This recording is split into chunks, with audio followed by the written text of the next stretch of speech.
likimas nežinomas. Vanda Mažutienė sugrįžo. Stasys Jameikis sugrįžo.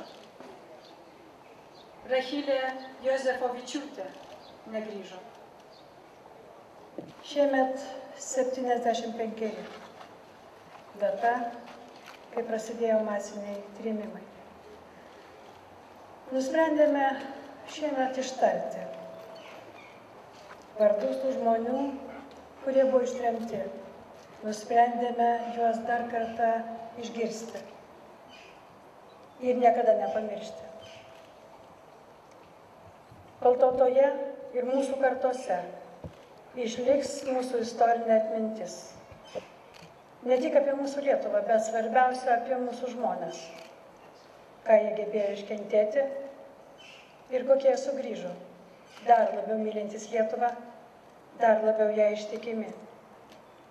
Kol žinosime, kad mūsų jokios tremtis, jokie karai ir priespaudos ir okupacijos negali nei sužlugdyti, nei palenkti, nei atimti laisvės troškimo. Tol Lietuva visada bus mūsų, su mumis ir visada išliks. Todėl džiaugiuosi matydama tokią įvairią publiką čia ir įvairių kartų atstovus. Tai reiškia, kad mums visiems, ir vyresniems, ir jauniems, Lietuva vienodai svarbi.